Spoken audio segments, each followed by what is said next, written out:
Okay, so we are recording and we're doing the Q&A from your Wednesday, Okay. Hello, everybody. Wednesday the 9th. Yes. Hello, everybody. Should we start? Yes. Hello, Freya, too. Hello, Dad. Okay, so the first question we've got is from Alan Kendall. And he says, what was your process when you were asked to make the covers for Psygnosis games? Were you approached with a brief and a vision, or were you afforded artistic license to create what you wanted? Well, the guys who were inventing the games, remember this was a long time ago.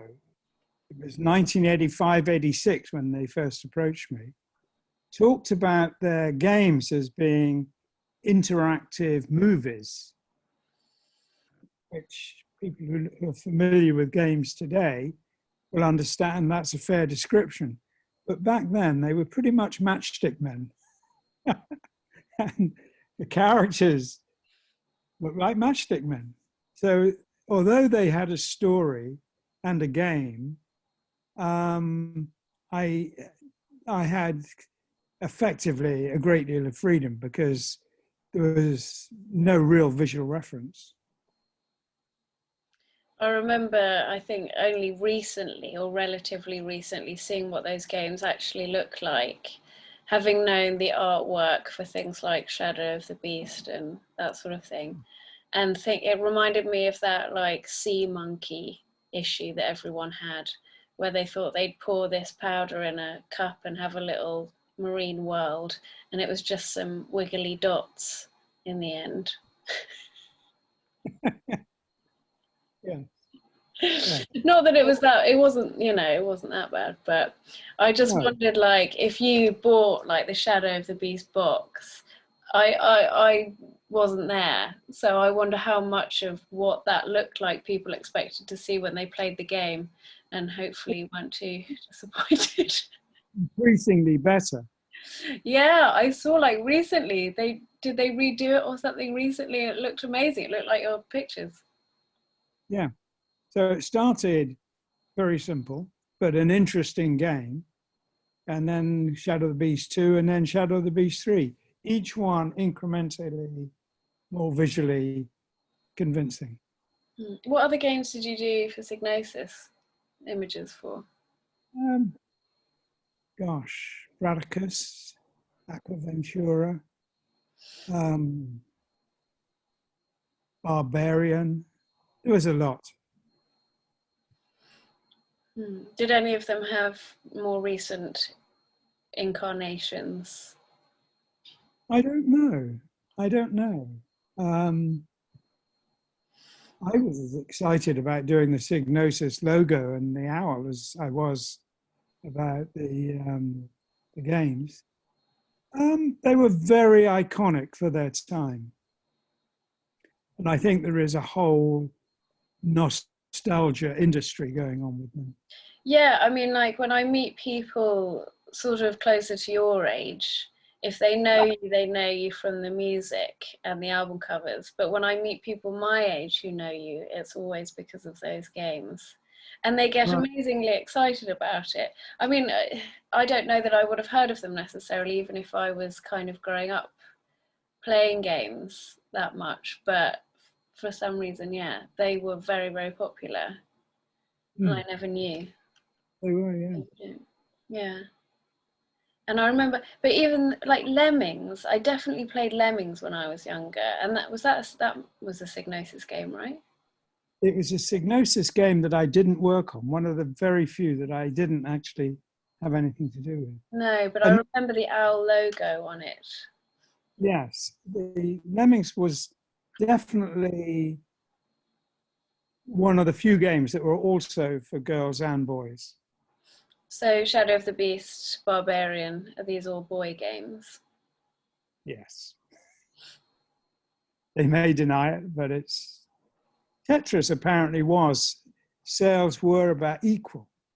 literally equal, 50-50, male and female. I mean, that's interesting, isn't it? Because I think like a lot of people have tried to argue that there's some sort of biological determinism involved with gaming, where boys like systemizing and logic-based things, so they like gaming more. But Tetris is literally just, you know, spatial systematizing with bricks. So that would suggest that's not what it is. It would suggest what it is boys like killing people more.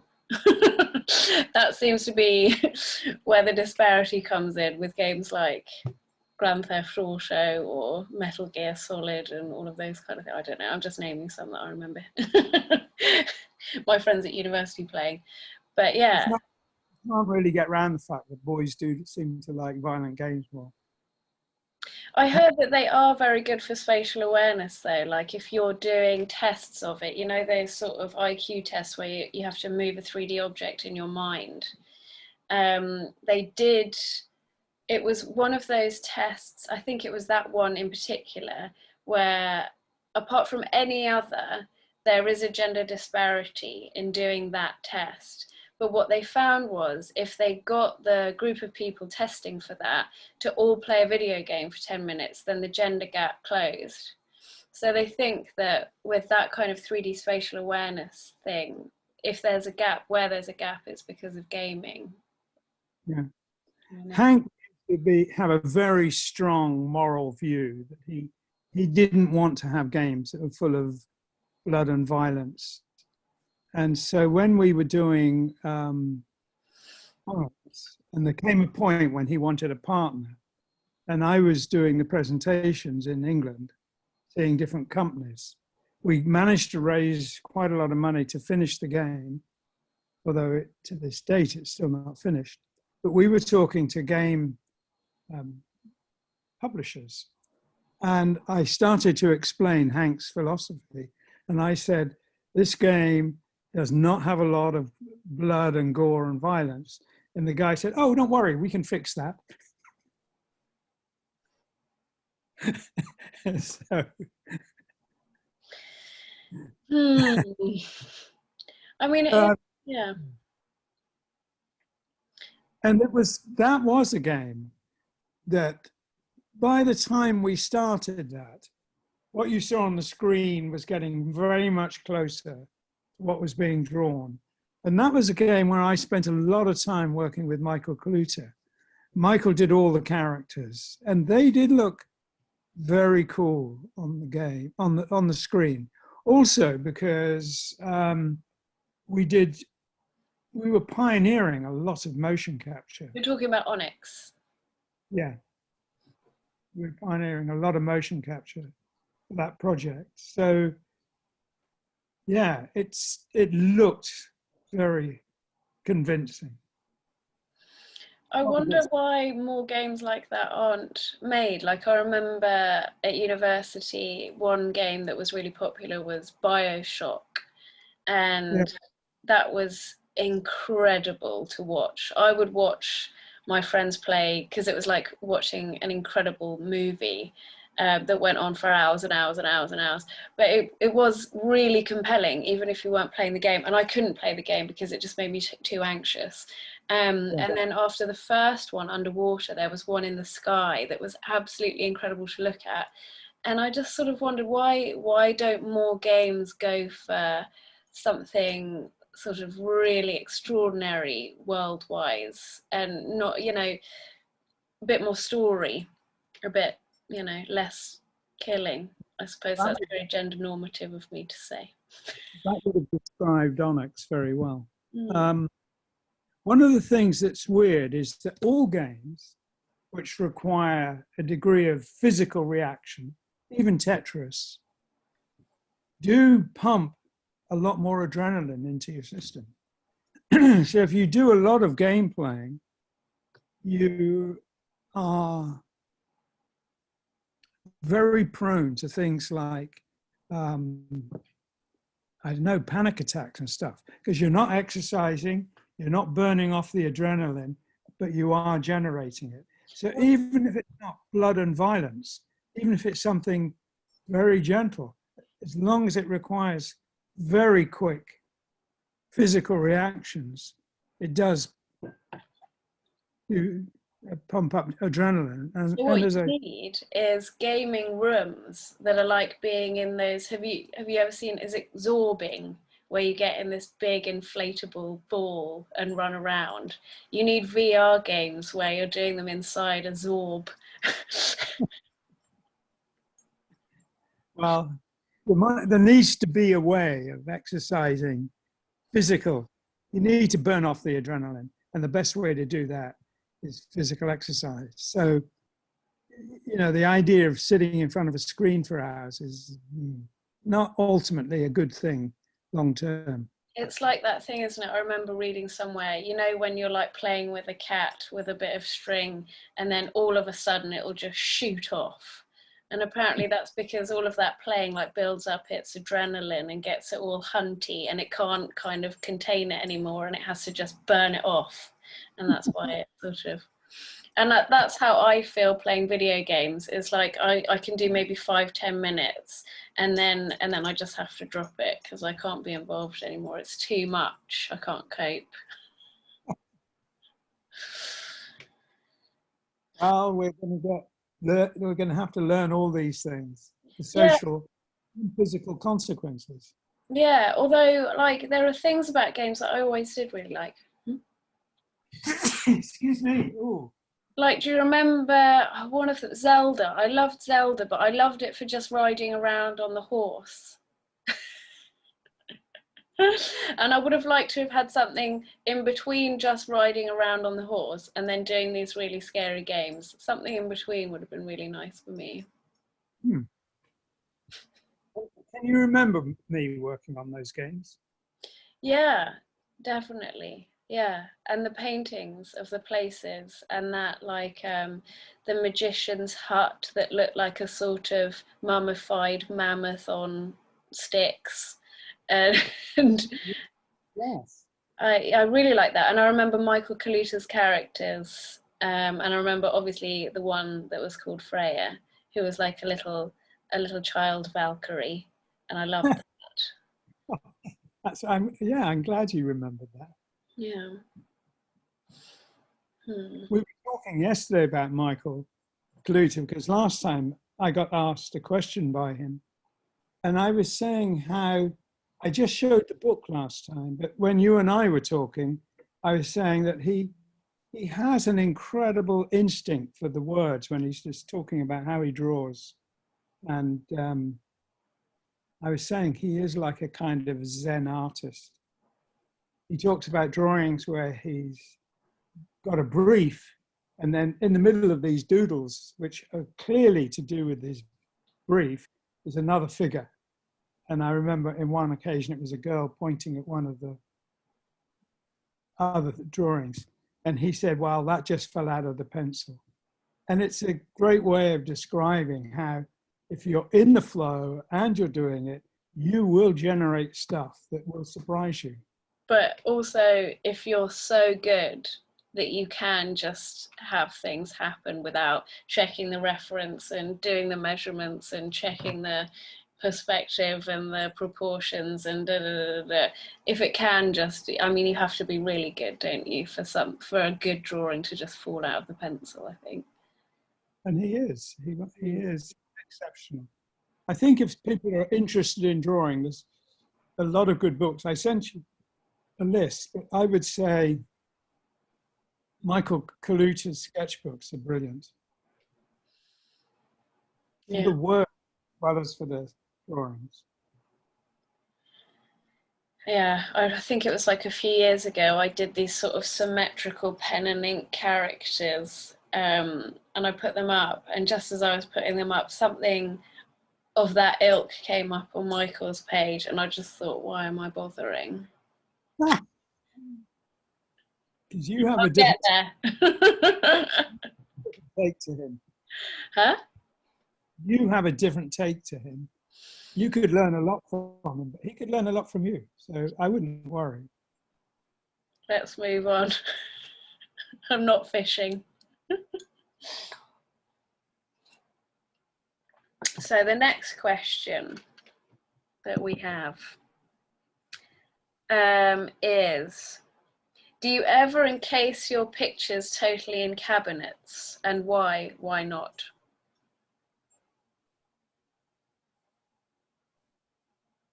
I'm not sure what that means. What do you think that means? Let's ask him. That's from Will Baker, so we'll ask him about that. That's from Will Baker. Yeah.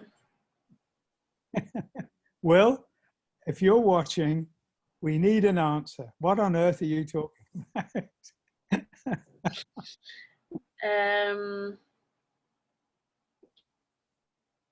Right, so he's got another one. Let's see if we can do better on this one. Weren't you looking at a project with David Lynch a few years ago? Cheers, Will. Yes, actually we were. Yes, he got approached by a Japanese company called Cosmic Utopia Limited, and I got approached by the same company. And it was a company that distributed Ghibli in Japan. Or at least that's what we were told. Ghibli. Ghibli. And they wanted to develop a project which used both of our skills. They wanted us to work together on a project, but they didn't have a project in mind. So it was a kind of a first step. I spent a week in LA and quite a bunch of time at David Lynch's house. And we just talked, but we didn't talk about the project much because at the time we had no real idea what they had in mind. But it was great to meet him. He started as a furniture designer, or not started as, but he was a very good furniture designer as well as being a brilliant filmmaker. So I was disappointed nothing came of that because I really liked him and I really thought he was really fantastic filmmaker, furniture maker. And I'm a huge, huge Twin Peaks fan, just to put that out there.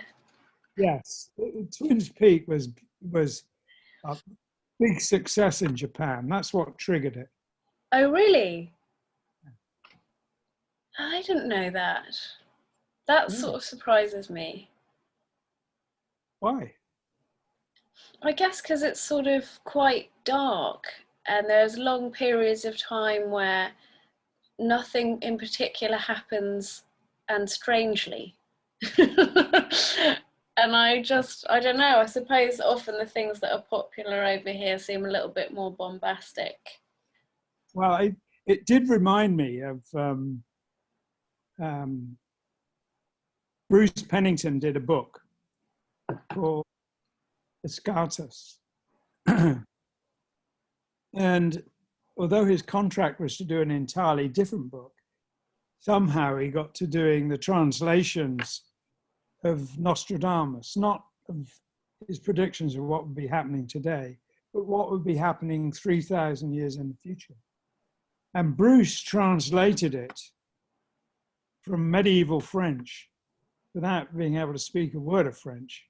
So he did word by word by word with a modern English-French dictionary.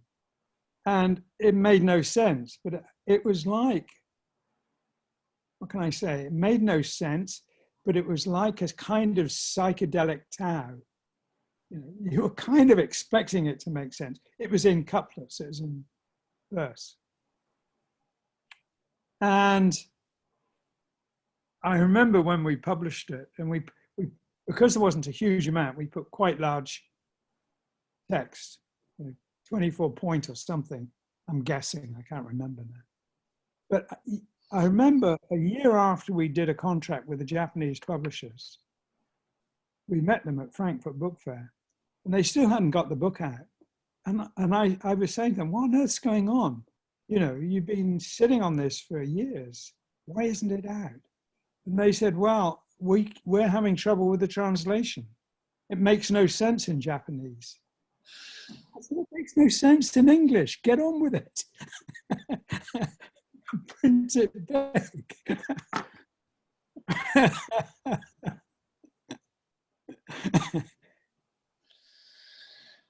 It did, but it looked like it should.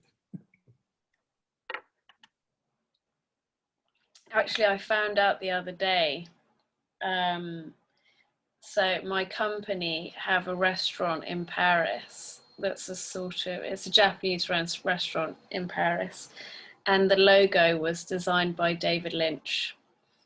And I Was was, it? yeah, and I was so upset no one told me. And then I thought, why would they? Why would they have thought necessarily? Why didn't anyone introduce us, even though it was nothing to do with me? But I did get really excited about that. What wasn't your company going to do? Where did we go in East Germany? Was it Potsdam? Potsdam. Yeah. Didn't your company have its eyes on a building in Potsdam? Yes, so that's all up and running now, Japan House in Potsdam.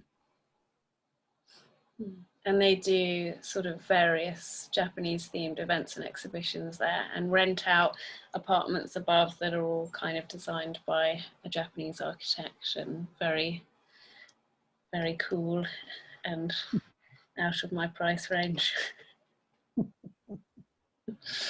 But yeah, that was a surprise.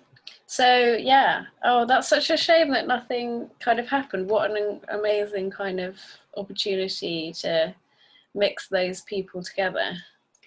I thought so. I thought it sounded like a really great idea. And to be fair, David Lynch thought it was a great idea. And he was really kind about it. So for me, it was great.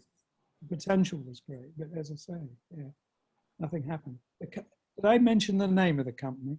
Cosmic Cos- Utopia. Yeah.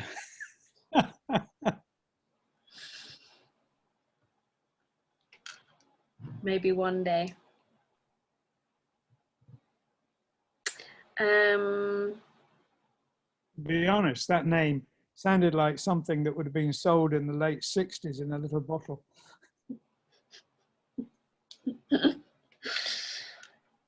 okay, next question. Hi, Roger Freya. Do you imagine yourselves walking around within the specific landscapes you create and imagine? That was also from Will. But I like that question. Well, tell me what your reaction to it is then. I think it happens while you're working on it, doesn't it? Like you can't avoid it. Yeah. When I was doing a painting the other day, and I guess because you need certain different angles for reference, and just the process of putting it together makes it, I think, as real in your head as looking out the window at a landscape that's out, actually there, which is a really, I think a good point in terms of being careful with what you paint, because you're going to be spending that psychological time in that space at least as long as you paint it, and if you ever look at it, because it takes you there again, the ins and outs and alcoves and alleyways, and so whenever you look at it, I feel like you go back there, don't you? Yes, I was going to say two things. When I'm designing a building, I have to imagine every nook and cranny, how I will go around it, how it will be experienced. And I learned that I do that very much so with the landscapes. I was asked to do another view of a landscape I'd already done. And I sat down thinking, okay, I'm going to have to work this out. And I did what I normally do. Instead of working it out, I put on a story, I started listening, and I found I knew exactly what it looked like. If I turned around, I knew. I didn't have to work it out. It was very accessible information, and it just flowed. So I would say, whereas with the architecture, I really want to build it and I really, really want to walk around it for real. With regard to the landscapes, I'd like to do that to a large degree as well. I'd like to landscape the architecture. But the other option is VR. So I would like to look at that too. I'd like to look at taking those landscapes into a virtual world And yeah, so painting is good. I mean, some paintings can take many hours. I think I did 300 or 400 hours on Relaya. And you do, even if it's only 25, I've never done a complicated painting in 25 hours, but yeah, that's a lot of time to invest into exploring and going into a space. We had a paint. Oh, I'm worried you're going to say who did it, and now I don't want to offend anyone. So, without saying who did it, tell me after. But we had a painting in the office that was like a really hideous LA, if LA was a kind of garbage tip painting that was just rows and rows of trash. Maybe I'm remembering this wrong. Do you know the painting that I'm talking about? This In your in Beaconsfield Villas when we were there. It was in the office on the wall, and it was like some sort of city, dystopian, futuristic cityscape, but all that was in it was like trash and vehicles and streets of deserty rubbish. Am I? yes, Do you know the one I'm talking about? it's a big one. Am I misremembering that? It's not one of yours, is it? How big was it? Was it big? It was big. Hmm. I hated that painting. It made me feel like being somewhere kind of deathly and barren and Hmm. miserable. And don't tell me who did it. Don't say it here, but I want to know. It wasn't you, was it? Was it you? No, I'll tell you. I'll tell you later. But it was actually meant to look like that. I think it was a painting, not of LA, but of a lot of concrete structures where they tested an atom bomb. Right, I see. But it was, yeah, it was that sunlight that's like dry, and you know it'll make your throat sore if you spend time there.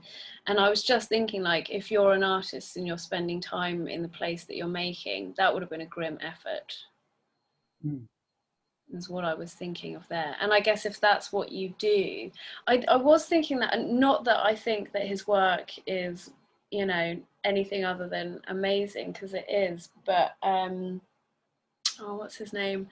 The Dutch artist who did the alien designs. Swiss, Huh? Tiger, Yeah, Swiss.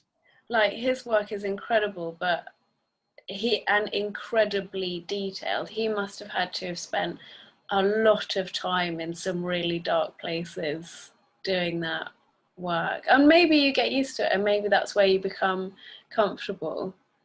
Um, I don't know. It's an interesting thought. I would have loved to have asked him. Maybe he's talked about that, but yeah, Hmm. that would have been a dark place to be for a really long time in some of his pictures, I guess. Not, well, that one of his pictures, but he did other pictures that were really beautiful. So when I tell you who it is and what he did, then you'll see he did. The ones that look grim were rare, but he was good at grim as well as he was at beautiful. Well, yeah, I mean, that's the thing, isn't it? It's something I do think about. Like, if you're an artist, we can't all be painting pretty pictures of flowers and meadows. There's lots to say and different ways of saying it, but definitely for me, that's where I prefer to be. Hmm. Um, Your paintings, my love, are quite spooky. what are you thinking of? I'm thinking of the one I'm looking at right now, up on the bookshelves.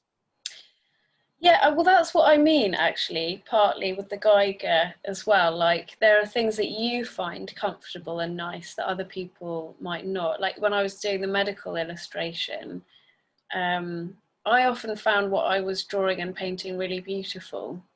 And then when you show someone the drawing and explain to them what it is, some people would say, wow, that's beautiful, but often it would be, ooh.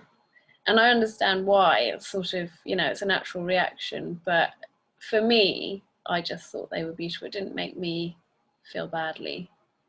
Hmm. So this question is from Stuart Kesting. How do you use your library? Do you go to it for inspiration? Yeah, that was an easy answer. In what way? Well, one of the things I find is that when you are connecting stuff in your head, the more you have in there, the more connections you can make. And most of my inspiration comes from walking in landscapes. But I did say that I discovered when I was a student, actually, and books were very expensive when I was a student. Well, certainly more than I could casually afford. And I would look at a book to see if it was worth investing more interest in it. And I discovered if I flick through so that there wasn't really time to take in an image, I would see things that weren't there. And sometimes I could see them in incredible detail and they simply weren't there. And that is part of the process of how we see. We send relatively low-grade information to the brain, and the brain constructs an image based on what it knows. A child has to learn to see. A child doesn't automatically see something. They have to learn to see. And adults can still see stuff that isn't there. And I found that's an interesting thing to do when I'm playing. I'm wondering for an idea. And you can sometimes trigger it. But the other thing I find is that if you've looked at 100,000 images, you're more likely to, you're feeding the brain. It's important. So I'm looking around bookshelves in here, and I do know that all my reading books are in another library, as you know. Nearly all the books in here are essentially visual. But they're not visual in necessarily a predictable sense. They're not necessarily picture books. They might be books that are very interesting physically in themselves without actually having to think of them as great illustrated books. You have an order to them as well, though, don't you? Ish, yeah. They're sort of in themes. Can you explain that a bit? Yes. Okay, I do. So it's something, if I've got time, I love pulling out a dozen books and just looking through them. And I do it all the time. I find time all the time to look at 1 or 2 or 10 books. And I go through them again and again and again over time. But you have them grouped in things like, you've got like a section of books about Egypt or wildlife photography or Japanese gardens. Yes. That kind of thing. So do you find it helpful, like if you're thinking you need some visual reference, you'll go to a section rather than think of a specific book? Or I do sometimes think of books for reference. I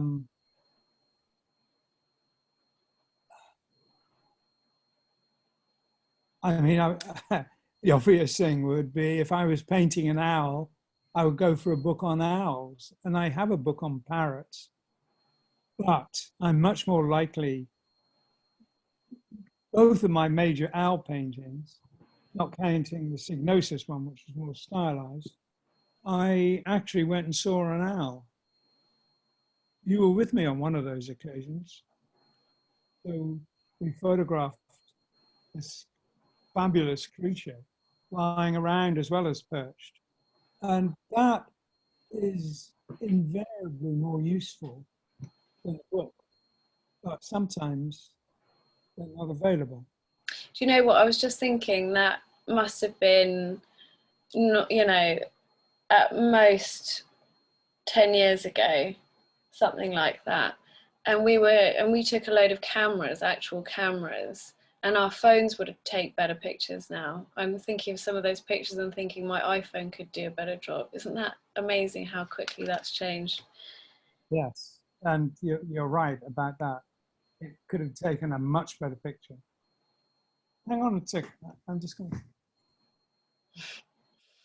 I'm going to look up the next questions here and say, as usual, if you guys are watching the live videos, if you put question for Friday, that's definitely going to get mentioned. These are Japanese ledgers. Up a bit.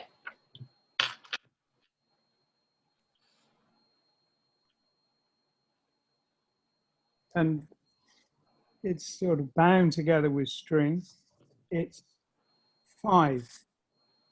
Yes, 5 individual ledgers bound together.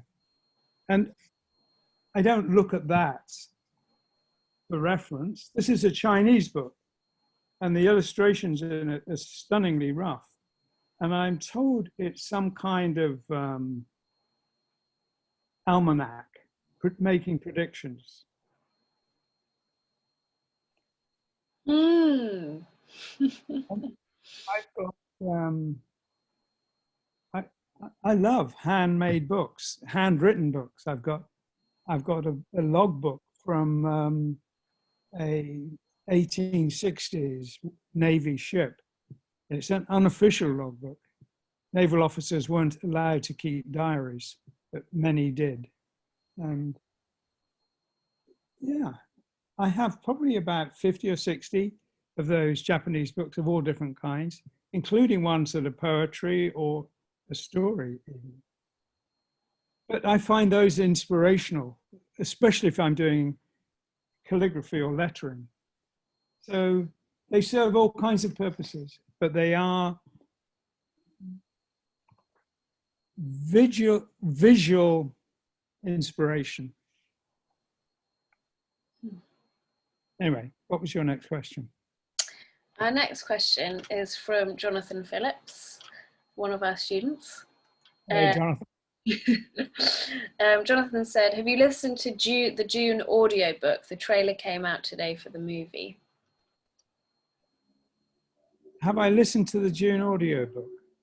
I've read the book. I don't think I've listened to the audiobook, no. So something to check out. Because when I read the book, of course, it would have been 40 years ago, I guess, more, probably 50 possibly. 40 years ago, I would guess, when I read it. So if it does exist as an audiobook, which is interesting, I'll check it out. Thank you. Isn't that funny? Like you know, you and Mum both loved that book and things like that, and just didn't pass it on. Maybe one day. What can I say? I'm trying to think, like, I remember you trying, oh no, I'm going to alienate so many people if I say this, but I remember you trying me out on Star Wars, and I just absolutely couldn't connect with it at all. Oh, was that Mum? One of you trying me out on that. And I remember Mum watching Star Trek as well, and every time she put it on, I just been, oh my God. And she put it on the other day when I was back in England as well.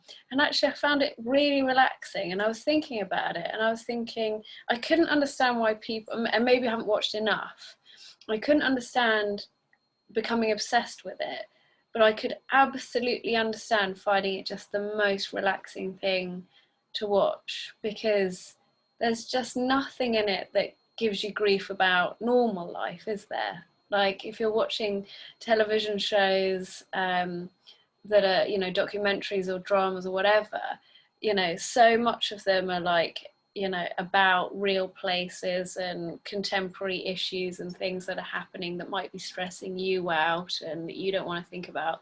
But if you're watching Star Trek, all of the concerns, sorry, can you hear me better now? Yeah, why? Did you have something on top of this microphone? Yeah, I did. But with Star Trek, like all of the concerns and the crises and all of that stuff, it's stuff you don't have to worry about in real life. And I know that sounds like a really obvious thing to say, but it was just such a kind of release. It was like being asleep and your dreams taking care vicariously of issues and helping you fix them without having to live through them. It was that same kind of problem solving in a really removed way. I have to say that I've read an enormous amount of science fiction and have been surprising to me, disappointed with how inadequate I found the visions of the future that I was reading about. They were, I wanted to say, come on, wake up. It could be amazing, and this isn't amazing enough. So I have found science fiction very often very disappointing. I've loved it when people like Sid Mead have been involved designing bits of it, like the first Blade Runner. I mean, that was an incredibly low budget film. But, you know, Sid Mead's police car, that hover car, just looks so totally convincing. Do you remember that Ali G episode where he goes to visit Donald Trump before any of that political stuff kicked off? And he brings in the skateboard without wheels and he's trying to get Trump to invest in hoverboards. And Trump is like, well, what is it? And he's like, it's a hoverboard. And Trump says, well, how does it work? And Ali G's like, well, that's your bit. The science bit. This is just my idea. But I remember going on this website because I was doing kind of my exhibition last year. I was looking at sort of the transhumanism stuff again, and I was looking up what things in technology and science and technology have come from science fiction films, and there's a lot. And unfortunately, most of it is military kind of equipment. Some of it is things like, you know, flip phones from Star Trek, but a lot of it, like those sort of external soldiers, exoskeleton suits and all of these kind of things from films. And it does make you think, if we made more films that were more positive and more wonderful rather than constantly just people killing each other, maybe we'd have some more positive technology coming out of it, other than, you know, people getting these brilliant ideas for new ways of protecting themselves or killing other people. Because that was mostly what it was, is it was mostly things like super soldier kit from things like Terminator was a lot of what was coming out of that. And I would say a lot of models for a lot of multinational corporations took a lot from Skynet. I reckon a lot of them have modeled themselves on Umbrella Corps and Skynet and those horrible companies that ran the future in those films. Yeah. Yeah, so it makes you wonder, like, if more science fiction was more kind of, yeah. It's interesting too, because Positive. I remember growing up and every new generation of hi-fi was bigger, better, heavier, and more impressive. You know, if people had speakers that were this big, or you needed a crane to get them into your house, it was obviously they were hugely expensive, but it was also the future. Everything was getting bigger and more impressive. And then suddenly it reversed direction. And, you know, now domestic technology is getting increasingly invisible.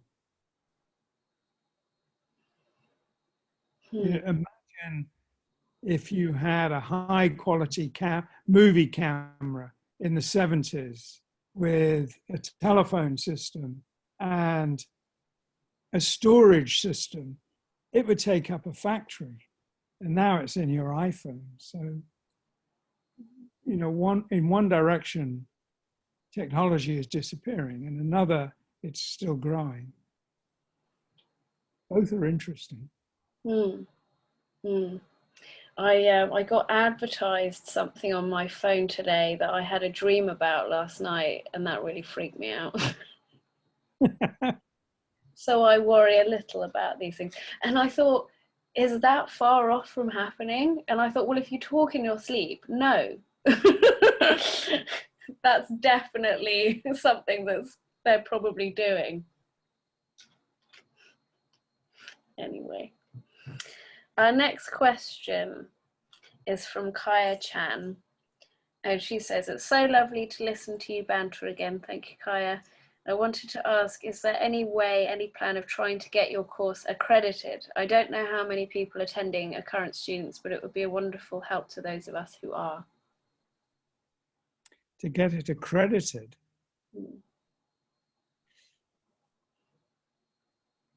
Maybe. Not quickly, but maybe.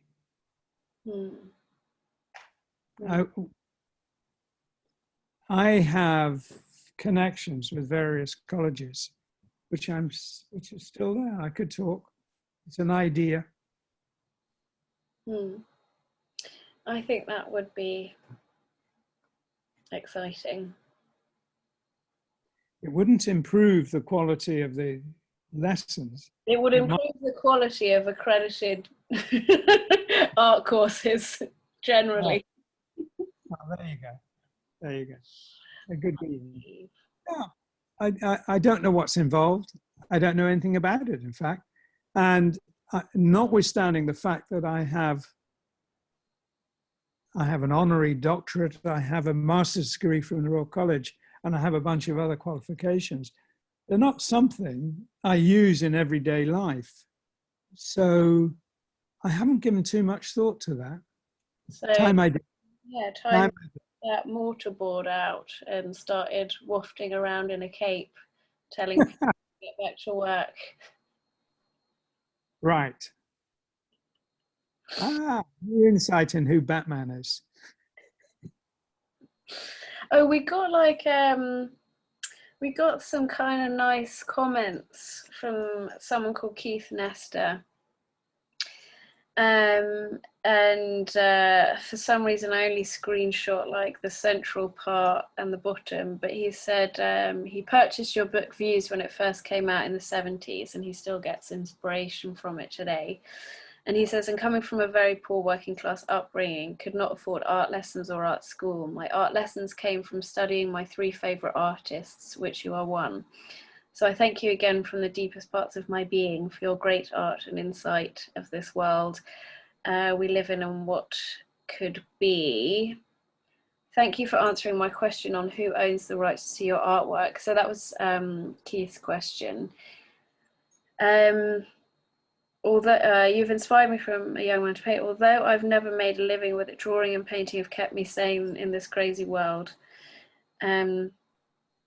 Yeah, and he sort of carries on to say, now that I'm 63 years old, I'm striving to find a way to create full time with my music and stained glass art. You're my 3rd favorite artist, but only after Michelangelo and Da Vinci. So I think that's fair enough. Thank you again for spreading and sharing the knowledge and talent with everyone. I suppose I wanted to mention his comments for 2 reasons. I thought that was just really lovely, and you probably missed it.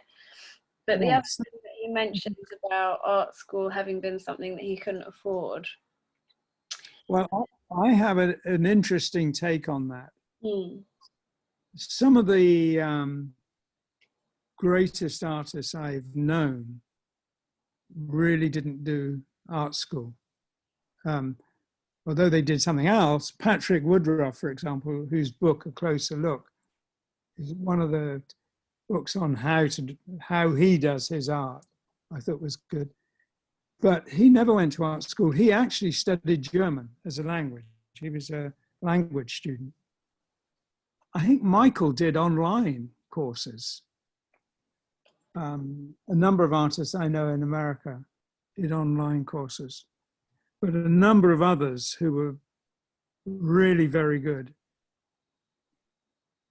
Yeah, you'd have to say that's how they learned. They did a bit of copying of people who inspired them, but in the end, they built their own technique and style. And one of the things that's interesting about comic art is that it's an incredibly forced way of working.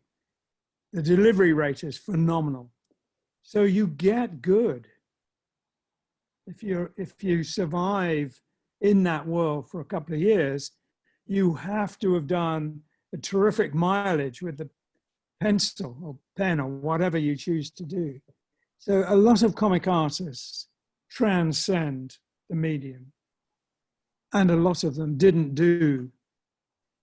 go to art school, didn't have any fantastic, expensive art education. It's a shame. I was going to say it's a shame it's so expensive, but I think I would say differently. It's a shame that by and large, the art schools are not delivering great education anymore.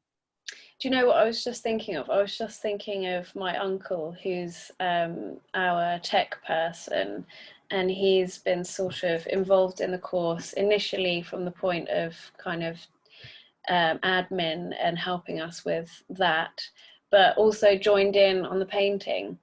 And from me never hearing that he's ever lifted a brush from the beginning to now, where he's done like incredible paintings, and not just really, really good paintings, better than people I know who have gone to art school.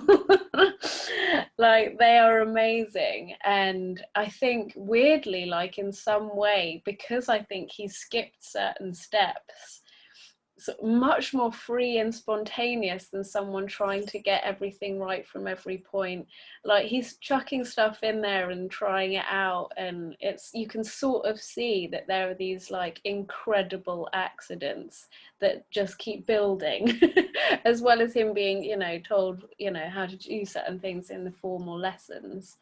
But I guess I'm mentioning that because obviously, it can be done that you can learn how to do certain things really quickly. You don't have to do necessarily 3 or 4 or 5 years.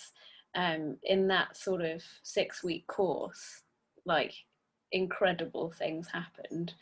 But also, I would really like it if at some point we can get to the level where, I don't know, we can have scholarships and things that mean people can get. Slightly different take on it than you, Freya. I think there are things you can teach, and we try and teach those things. But, you know, learning to draw is like learning to play guitar. It starts with a love and a desire to do it. Without that, you don't have the engine. But it does require a great deal of perseverance and time. It takes a fair bit of time. And if you can make that time a very enjoyable process, then you're much more likely to stick at it and get there. There are shortcuts, but in the end, you need to put in the time. I think the other thing about it as well, though, is if you're talking about education, whenever you talk to anyone about what subjects they enjoyed or didn't enjoy at school, it will almost always be because they did or didn't like the teacher. Well, yeah, but I did. I really didn't like, when I was at art school, my head of department was somebody I was constantly warring with. Yeah, but you were at art school. That was, I mean, you were already invested in going in that direction, and that would have affected your experience negatively. I'm not trying to advertise the course, but I guess what I'm saying is, I think if you're going to do art education, it's really important to be in a group and have a tutor who makes the experience something encouraging as well. Yes, and sadly, there's some of those, but they're not the majority. I've just remembered something. When I showed the sketchbook from Canterbury, I said I'd show a couple from Royal College, and I never did. Shall I do that now? Because Yeah, we've got gosh, 10 minutes. yeah. 1 second. Should I start a conversation by myself, or will you be back quickly? Sorry, everyone. This probably won't be edited out either, because we can't do that kind of thing. So it's just you guys and me right now. Hmm.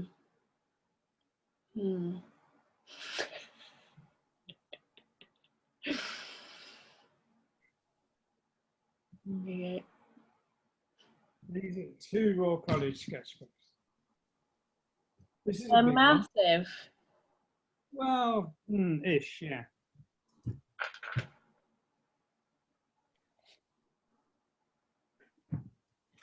Have you got Actually, scans? sorry. Have you got scans of the pages? Um,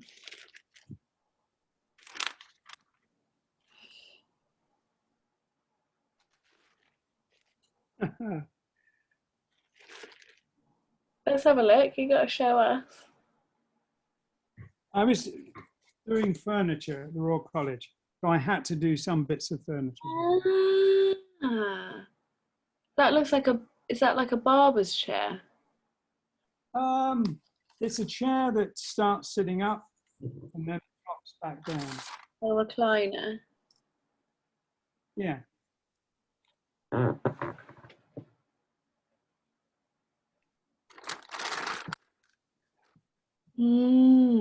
What's that? Is that a chair? I think, well, this is a sketchbook. Everything in this sketchbook was furniture to some degree. There's that same chair again, different page. So were you working on separate sheets, or were you already having tracing paper books bound then? That was a book. It was rebound because it was falling apart. So you used to be able to buy these tracing paper sketchbooks? Detail paper, that one was, yeah. So this is another sketchbook, and which I made. But I was designing all kinds of things, furniture, vehicles, stuff like that. And this became the gun cover, but it started as a Royal College sketchbook. What did you do that drawing for in the first place? I was showing an idea for the contrast to a domestic interior and wanted something to represent something primeval. Wow, that's amazing. I can see one of those I saw one of those creatures from that gun cover as well. Yes, they were there. I think people are definitely gonna want to see better images, Dad, and closer up. Okay, but you'll remember this one. Yeah. Okay. Have you got scans of that? Yeah, I have some. Well, we should put that up. Anyway, but what I should say is thank you very much for that really nice letter. Actually, thank you everybody for your questions and nice letters. Yeah, it's really nice going through it. Like, I've probably said it before, but I follow a lot of podcasters and comedians, and some of the experience they have being out in the internet sounds really hairy. And I always feel like so grateful that when I'm going through all these comments and questions, I don't have to be worrying about any of that because everyone's so nice. How are we doing? Have Um, we huh? have we got to the end? Yeah, I think we started at 6, right? Or a little bit after, so I think we're pretty much there. How's the house going? Any updates? Did you? Yes. The bits are going to be moved by crane, and the crane company is coming to see the prototype, see how it's going to be cut up, and to add their comments about whether the pieces are too big or too small. Well, they won't be too small, but they might be too big. And then to see, they're going to come here and to figure out how they can actually get the bits craned into where they're going to go. Hmm. Hmm. And what we're hoping is That's all Tuesday. okay. And yeah, and I guess one of the intentions of all of this is that in the future, doing these courses, accredited or not, will be from inside the structure, and it will, we'll still be doing the filmed. What do you think we'll ever do physical courses in there, or are these just going to be filmed? Your lessons just filmed in there? Um, It might be great to do like a workshop now and again. yeah, I don't see any reason why we couldn't do it in there. In that big circular room, I think that would be a nice space for doing workshops. It's not that big. It's the bedroom. We'd have to take the bed out. There is no bed in there. That's true. There isn't. So I think it's good to go. Somebody's already taken it out. Yeah, it'll be fun exploring it and walking around it. Yeah. Yeah. Any other business? Anything else to declare? Final thoughts? I apologize to our students, and then we're going to have to do an email that the certificates and the film have still been worked on, and I'm hoping they'll be done this week. We did do the first films, but there were still a couple of technical problems had to be sorted. But they should be very quick now. Okay. And we have a new calendar coming out, and we have an exhibition in November, unless the government closes down everything. If all goes well, the exhibition at Trading Boundaries, the November exhibition at Trading Boundaries, is at this point going ahead. I have an exhibition in America which has not been confirmed and almost certainly will be postponed from spring to either summer or the following spring. But more on that later when I actually know. Actually, Any news from you? No, I saw a nice comment though on our last Q&A where we'd been talking about the tokonoma, the Japanese art alcoves, and how they seem like a much more sympathetic place to display and look at art.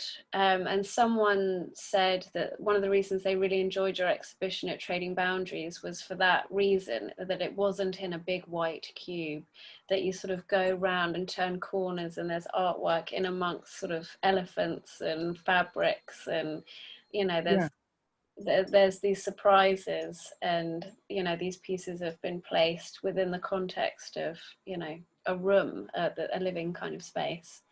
And I thought that was nice, and I agree, and I think what I like about it as well is it makes you be able to experience that artwork as if it were part of a home life situation. Nobody has galleries inside their houses, really.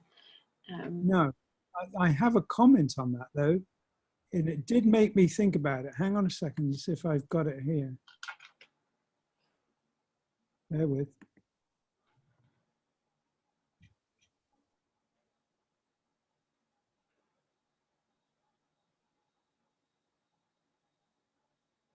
I did an exhibition in the Isle of Man in 2016, and they gave me a grid dimension So I could make positions where you could see a picture from a distance, you could see a corner, and you could go into an alcove and see them really close up.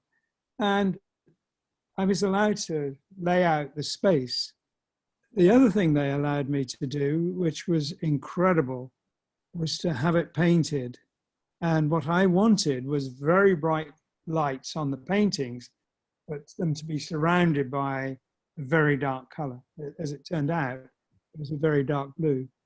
And the brightly lit paintings on the dark blue background with those alcoves and vistas, choreographing it like that, it was the most successful exhibition I recall ever having done, and I loved it. And what was amazing to me is being in the presence of that many paintings, but you couldn't see them all. So you had to explore. And it was complicated enough that you were never sure you'd seen them all. And I liked that. And I frankly could have spent a great deal more time just walking around and looking. I never had that time, sadly. But I loved how it worked out. Anyway, that was me showing off. Well, hopefully by the next time we do this Q&A, I've got to double check, in the 2nd or 3rd week of October, we'll be doing this talk on the future of art in Japan, which I think with this guy who is talking about traditional Japanese ways of looking at art. So I'll put that up if anyone wants to see that as well. I'll put a link somewhere. Yeah. Because the more people who watch live as well, the more that's great for me. Can we put a link on my site too? Yeah, that'd be great. That'd be great. And it would be really nice to have as many of you guys joining as possible, because you guys are involved too. To the right of the tiger and out of focus, I know what it is. It's a little picture with 4 heads on it of horses. Can you get it and show us?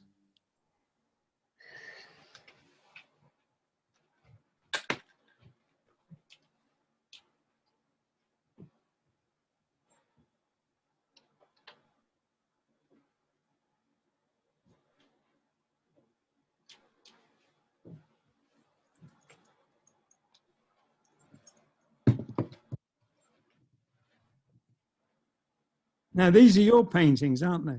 Yeah. It's just some horses. When Freya was little, she painted thousands of horses, or drew thousands of horses, and didn't just draw them, but wrote stories for them from about the age of 6 onwards, actually from younger, but they weren't so obviously recognizable when she was. How rude. Okay, all right, my love. It looks like we've done our time. Yeah, I think so. I need a quick word with you about those files I sent. So when we stop recording, hang on. Okay. So yeah, thank you everybody. I hope that was a nice little ramble and you had us on while you were doing something relaxing like cooking or the laundry or something. That's how I listen to people chat. A concise view on things. Thank you very much. And thank you for writing in your questions. And yeah, keep doing it. They're really lovely. And it's really nice because often you ask questions about things that I don't know about either. So it's good for me too. Sadly, you ask questions that I don't know about. Well, anyway, nothing can be done. I love hearing your questions. Thank you. Thank you, everybody. See you next week. Bye-bye.